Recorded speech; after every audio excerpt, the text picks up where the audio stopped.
దేవుని పరిశుద్ధ నామమునకు స్తోత్రం కలుగును గాక. దేవుని ఆరాధించడానికి వచ్చిన మీ అందరికీ ప్రభునామమున వందనాలు. చిన్న మాట చదువుకొని ఆరాధన క్రమంలో ముందుకు సాగుదాం.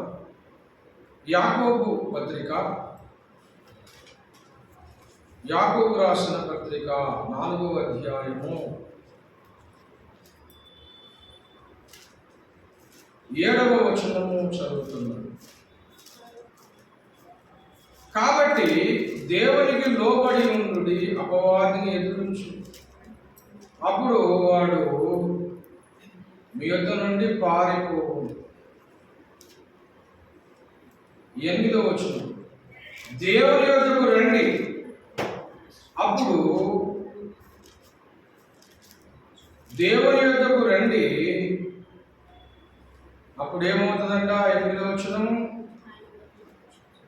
అప్పుడు ఆయన మీ యొద్దకు వచ్చు. దేవునికి స్తోత్రం కలుగును. దేవుని యొక్క వాక్యం మన వినికిడిలో దిగుచును గాక.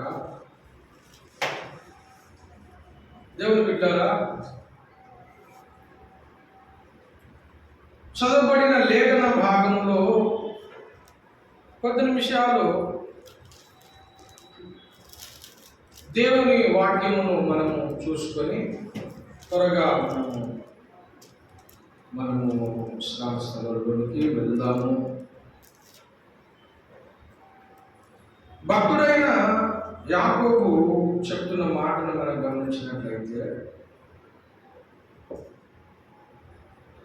దేవుని బిడ్డలారా, 8వ వచనం మీద మనం దృష్టి పెడదాం. దేవుని యొద్దకు రండి అన్నాడు, అప్పుడు ఆయన మీ యొద్దకు వచ్చు.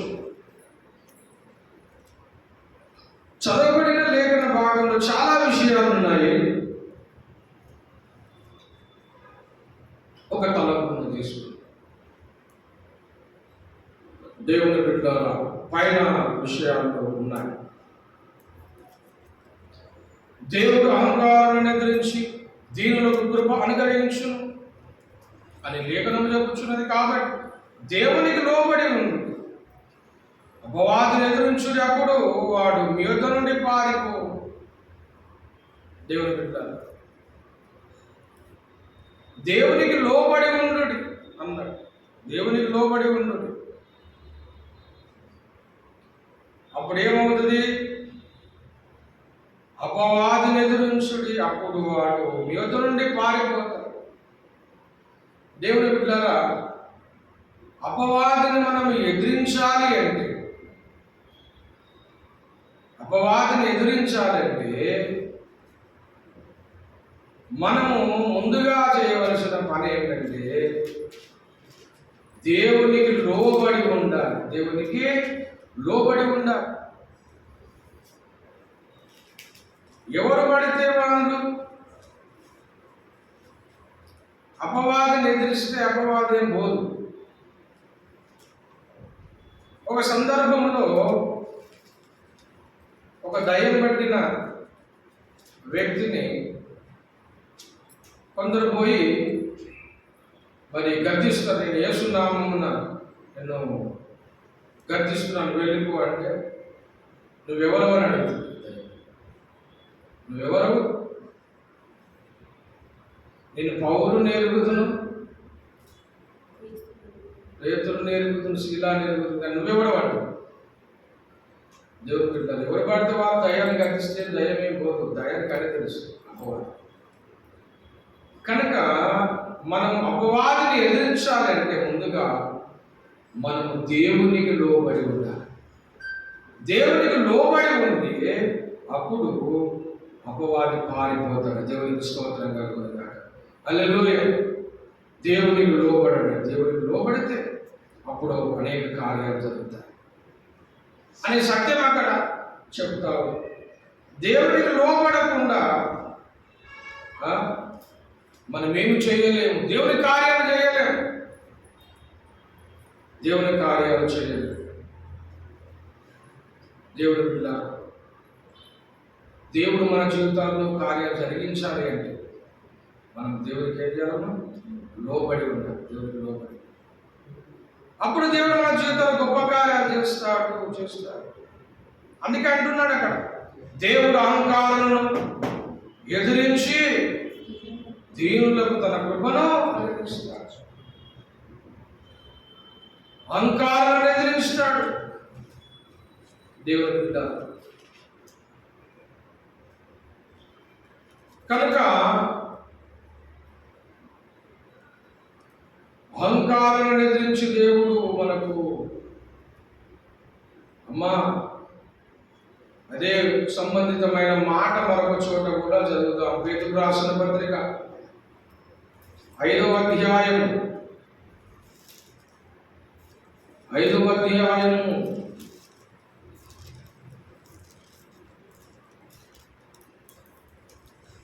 5వ వచనం, చిన్న పిల్లలారా చిన్నలారా లోబడి ఉండుడి.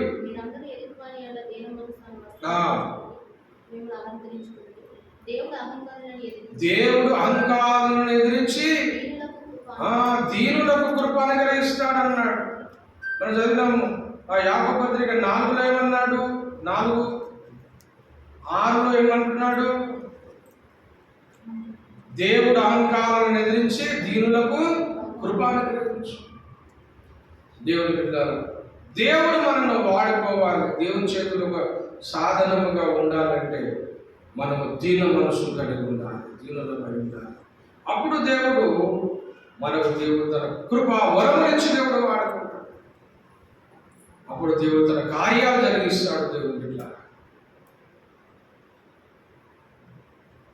దేవుని చిత్తాన్ని తెలుసుకోకుండా, దేవుని ప్రణాళికను తెలుసుకోకుండా, భూమి మీద దేవుడు ఏం చేస్తా ఉన్నాడో, దేవుడి చిత్తం భూమి మీద ఏమైందో, ఆయన చిత్తమును ఆయన ప్రణాళికను తెలుసుకోకుండా మనము ఏమీ చేయలేము. ఏం చేయలేము కాదు కదా, దేవుని ప్రణాళికని పాడు చేసేవాళ్ళకి తయారవుతాం. కనుక దేవుని ఎదుట మనము దీన మనసు కలిగి దేవుని చిత్తాన్ని తెలుసుకొని దేవునికి లోబడి ఉన్నప్పుడు దేవుడు మనల్ని వాడుకుంటాడు. దేవుడి దగ్గర నేర్చుకోవాలి. దేవుడి దగ్గర నేర్చుకొని మనం ఉండగలిగితే దేవుడు అనేక పాఠాలు నేర్పుతాడు. మన చిత్తం చేయడానికి మనము బయలుదేరలేము, దేవుని చిత్తం చేయడానికి బయలుదేరాము. కనుక దేవుని చిత్తాని కోసం కనిపెట్టి ఆయనకు లోబడి దీన మనసు ఉన్నప్పుడు అప్పుడు మనము గొప్ప కార్యాలు చేయగలుగుతాం. దేవుని బిడ్డలారా, మన స్వచిత్తమును నెరవేర్చుకోవడానికి, మన స్వచిత్తం నేర్చుకోవడం, మన పేరు ప్రతిష్టల కోసం, లేకపోతే మన తోచింది చేయడానికి మన సేవలకు రాలేదు. నీకు తెలిసింది చెప్పడానికి, నీకు తోచింది చెప్పడానికి, నువ్వు ఏదో నేర్చుకున్నది, మీ పెద్దల ద్వారా నేర్చుకున్నది, అది చేయడానికి రాలేదు. మనము సేవలోనికి దేవుని చిత్తాన్ని చేయడానికి వచ్చాం. దేవుని చిత్తాన్ని నువ్వు చేయాలి అంటే నువ్వు ముందుగా దేవునికి లోబడి ఉండాలి, దీన మనసు కలిగి ఉండాలి. అప్పుడు దేవుడు నిన్ను కరుణిస్తాడు, ఆయన కృప చూపుతాడు, ఆయన సంకల్పమును చెప్తాడు, ఆయన చిత్తమును తెలియజేస్తాడు.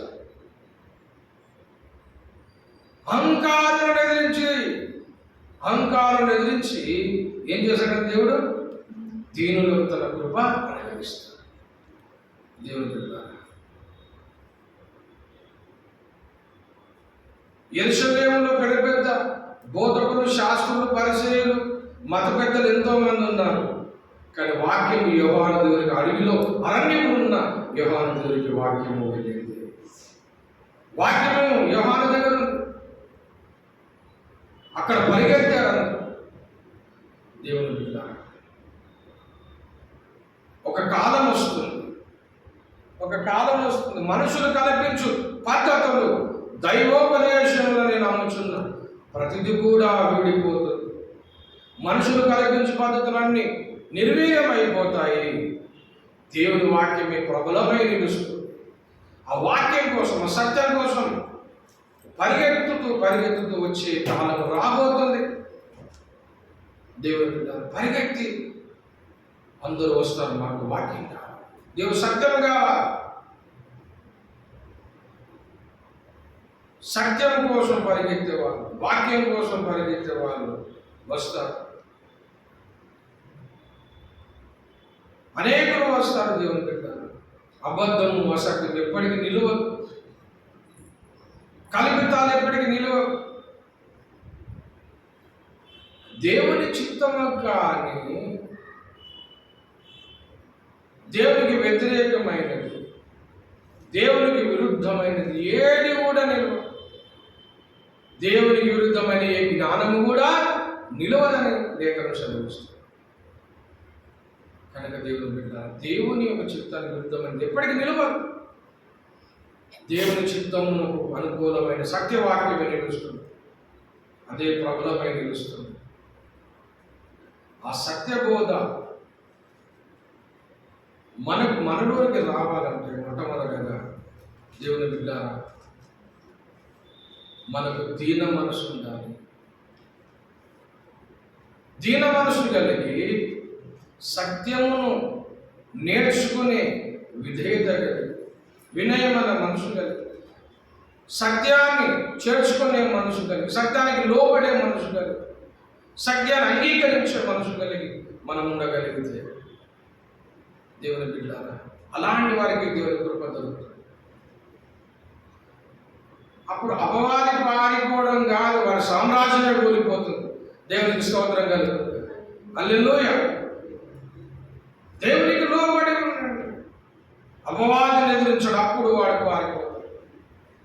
కనుక ఈ దినమున దేవునికి లోబడి దీన మనసు కలిగి మనం దేవుని చిత్తాన్ని తెలుసుకొని మనం సేవ చేయగలిగితే దేవుడు మనకు బహుమానం ఇస్తాడు. బలా మంచి దాసుడాన్ని ఆయన మనకు బహుమానం ఇస్తాడు. అట్టి సేవ చేయాలి. కనుక ఈ దినమున మనుషులు కల్పించు పద్ధతులను కాదు, దేవుని చిత్తాన్ని తెలుసుకొని మనం సేవ చేద్దాం. దేవుని చిత్తాన్ని తెలుసుకొని సేవ చేద్దాం. దేవుని ప్రణాళికను తెలుసుకొని మనము సేవలో ముందుకు సాగుతాము. దేవుని చిత్తాన్ని తెలుసుకొని లోబడి ఆయనకి ఇష్టానుసారంగా సేవ చేద్దాం. కనుక దేవుని బిడ్డలారా, ఈ దినమున దేవుని చిత్తం తెలుసుకోవాలి. దేవుని చిత్తము ఆయన సంకల్పము ప్రకారమైన సేవ మనం చేయాలి. దేవుని బిడ్డ, అపోస్తల కార్యం 13వ అధ్యాయం, అపోస్తల కార్యం 13వ అధ్యాయం, అక్కడ ఒక మాట ఉంది, దయచేసి చూడండి. 13వ అధ్యాయం 36వ వచనం, దావీదు దేవుని సంకల్పము చొప్పున తన తరము వారికి సేవ చేసి నిద్రించి. దావీదు దేవుని సంకల్ప ప్రకారమైన సంకల్పము చొప్పున తన తరం వారికి ఏం చేశాడు? సేవ చేశాడు. దేవుని సంకల్ప ప్రకారమైన సేవ. నీ సంకల్పం కాదు, నీ చిత్తం కాదు, దేవుని సంకల్పము ప్రకారమైన సేవ చేయాలి. దేవుడు ఏం చేయమంటున్నాడు, దేవుడు ఏం చెప్తున్నాడు, అది అలాంటి మనసు ఎప్పుడు వస్తుంది? దేవుడికి లోబడే మనసు, వినయమైన మనసు, నేర్చుకునే మనసు. దేవుని బిడ్డ, ఏదైనా నేర్చుకోవాలి అనే మనసు ఉండాలి తప్ప నువ్వు చెప్తే నేను వింటాను. మా అయ్యగారు చెప్పాడు, మా అయ్యగారు దీనికి 1,00,000 మంది వస్తారు కనుక ఆయన అబద్ధం చెప్పినా రైట్, గుడిసెలు ఉన్నవాడు నిజం చెప్పినా తప్ప. ఇక్కడ తయారైపోయింది క్రైస్తవ సమాజం. అంటే మీకు పెద్ద చర్చి నుండి 1000 మంది వస్తే అబద్ధం సత్యం అయిపోతుందా?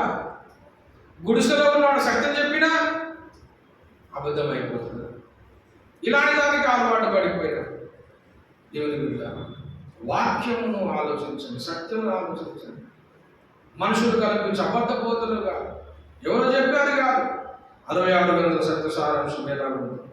దేవుని వాక్యం సెలవిస్తుంది, ఏది సత్యం అని గ్రహించి అపోస్తులకు దేవుడు అప్పగింపబడిన బోధ ఒక్కసారి అపోస్తులకు అప్పగింపబడిన బోధ, ఆ అపోస్తుల బోధలోనికి మనం రావాలి. అపోస్తుల బోధలకు వచ్చినప్పుడు మనము దేవుని సంకల్ప ప్రకారమైన సేవ చేయగలం.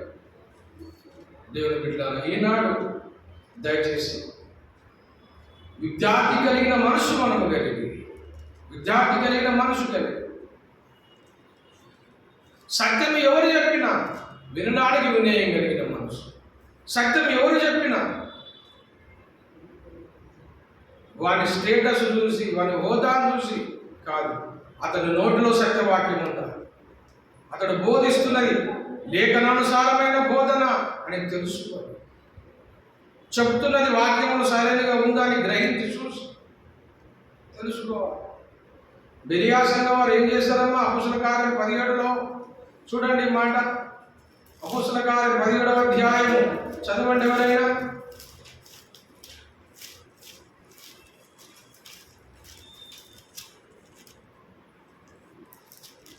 11వ వచనం. మీరు తెస్సలోనికలో ఉన్న వారి కంటే గనులయ్యుండిరి కనుక ఆసక్తితో వాక్యమును అంగీకరించి పౌలును శీలాలు చెప్పిన సంగతులు అలా ఉన్నవో లేవో అని ప్రతిదినము లేఖనములు పరిశోధిస్తున్నారు. ఎవరు వీళ్ళు పరిశోధిస్తున్న వారు? బెరియా సంఘము. 10వ వచనము.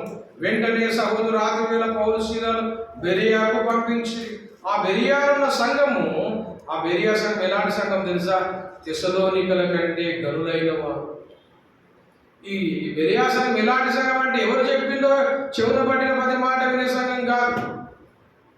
మా అయ్యగారు చెప్పాడు కనుక మేము అదే వింటాం, దేవుడు చెప్పినా మేము అనే సంఘం కాదు. పౌలు శీల నుంచి బోధ చేశారు. అక్కడ పౌలు శీల నుంచి బోధలు చేసిన తర్వాత కూడా వాళ్ళు ఏం చేశారు? పౌలు శీల చెప్పిన సంగతులు అలా ఉన్నవో లేవో అని మళ్ళీ పరిశోధించారు. దేవునికి స్తోత్రం కలుగునుగా. ఏదో చెప్పారని కాదు, వాక్యంలో ఉందా, ఇది వాక్య సారమా, ఇది సత్యమా, ఇది పౌలు బోధన, అపోస్తలుల బోధన అని గ్రహించి తెలుసుకోవాలి. ఇలాంటి ఉద్దేశున్నది, ఇలాంటి దీన మనసు మనకి ఎప్పుడు వస్తుంది తెలుసా? దేవునికి లోబడినప్పుడు. దేవునికి స్తోత్రం కలుగునుగా. హల్లెలూయా. దేవునికి లోబడి ఉండాలి. దేవునికి లోబడి ఉన్నప్పుడు సాతాను కాదు కదా, మన సామ్రాజ్యమే కూలిపోతుంది, సత్యమే ప్రాబ్లం అయి నిలుస్తుంది. కనుక దేవుని బిడ్డల దినమున మనము దీన మనసు కలిగి సత్యవాక్యముల కోసం రోషము కలిగి నిలబడి దేవుని బిడ్డల మనం చేయవలసిన 2 పనులు ఉన్నాయి. మన ఆత్మీయ తండ్రి అపోస్తులు ప్రవక్త అయిన అద్దెకి రంజితోపరయ్య గారికి దేవుడిచ్చిన దర్శనం ఏంటో తెలుసా? రక్షణ నశించిపోతున్న వారికి అనేకులకు యేసే నిజమైన దేవుడని మనం ప్రకటించాలి. 2వది, యేసుని నమ్మిన ప్రతి వారు కూడా అపోస్తులకు ఒక్కసారి అప్పగిన బోధలోనికి మనం వారిని నడిపించాలి. పౌలు బోధలోకి నడిపించాలి, అపోస్తుల బోధలో నడిపించాలి. ఈ 2 అంశాలు కలిగిన పరిచయం మనం చేస్తూ ఉన్నాం. యేసే రక్షకుడని ప్రకటించాలి. ఇది మొట్టమొదటిది. యేసు నమ్మిన వారందరూ కూడా పౌలు బోధలోనికి, అపోస్తుల బోధలోనికి నడిపించాలి. ఈ కార్యమును దేవుడు తన ప్రవక్తకు దర్శనమిచ్చి భారంతో చేస్తున్న సేవ. ఆ దర్శనంలో మనం ఉన్నాం. దేవుని బిడ్డలారా, ఈ 2 పనులు మనం చేస్తున్నాం.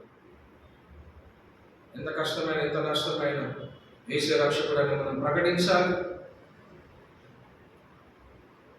యేసే దేవుడు, ఆయన తప్ప మోక్ష మార్గం లేదు.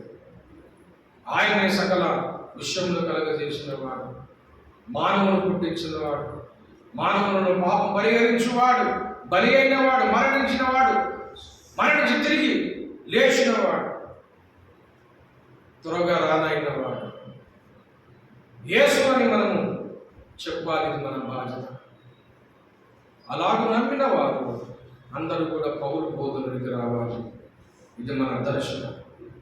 దేవుని బిడ్డలారా, ఈ సత్యము మరి తన దాసుడు ప్రవక్త ఓపిరి గారు చెప్తా ఉన్నాడు. ఇష్టమున్నా లేకపోయినా దేవుని బిడ్డారా, మనుషులు కల్పించే పద్ధతుల్లో పోవడంగా సత్యవాక్యం నమ్మితే దేవుని బిడ్డారా, మీరు దేవునికి లోబడి ఉండండి, వాక్యానికి లోబడండి. ఎవరి మనుషులకు కాదు, దేవునికి లోబడగలిగితే, ఆ హృదయశున్నత ఉంటే, ఆ వినయం మీరుంటే సత్యం మీకు తెలుస్తుంది. ఆ సత్య ప్రవక్త మీకు అర్థమవుతాడు. అప్పుడు మీరు మనం గొప్ప కార్యాలు చేయగలరు. దేవుని బిడ్డారా, ఇటు కృప దేవుడు మనకు అనుగ్రహించునుగా. ఈ సేవలో మనం ముందుకు సాగుదాం. ఈ సువార్త, ఈ దర్శనాన్ని అనేకులకు చెప్తాం. గ్రహించండి, ద్వేషము తొలగించుకోండి. యేసును ద్వేషించొద్దు. యేసును ద్వేషిస్తే మనకి నష్టం. ఆయన తప్ప రక్షకుడు లేడు. ఆయన నిజమైన దేవుడు. ఆయన వద్దకు రండి, ఆయన ఏంటో మీకు తెలుస్తుంది. యేసే దేవుడు అని తెలుస్తుంది. రెండవది, ఏ బోధలో మనము నడవాలి, ఏ బోధలో కట్టబడాలి, అది పౌలు బోధ అని మనకు అర్థమవుతుంది. ఈ రెండు తెలియాలంటే మనకు విద్యార్థి మనసు ఉండాలి, దీన మనసు ఉండాలి, లోబడ మనసు ఉండాలి, సత్యాన్ని అంగీకరించే మనసు ఉండాలి. అలా ఉండగలిగితే దేవుడు నిన్ను ధన్యులను చేస్తాడు. దేవుడు నిన్ను వాడుకుంటాడు. మనుషుల వైపు, మనుషుల పద్ధతులు కాదు. సత్యం ఆలోచించండి. సత్యం మిమ్మల్ని స్వతంత్రం చేస్తుంది. సత్య దేవుడైన యేసునాథుడు మిమ్మల్ని ఆశీర్వదిస్తాడు. మనం ధన్యులం అవుతాం, భాగ్యవంతులం అవుతాం. దేవుడి మాట దీవించునుగా. ప్రార్థన చేసుకుని తనలో వచ్చాం. ప్రేమ కలిగిన మా పరిశుద్ధ పరమ తండ్రి యేసయ్యా, మీ పాదములకు స్తోత్రాలు. ప్రభువాని వందనాలు. ఆయన వద్దకు రండి అని నాయన ప్రభు నీ వాక్యం చదివిస్తాను.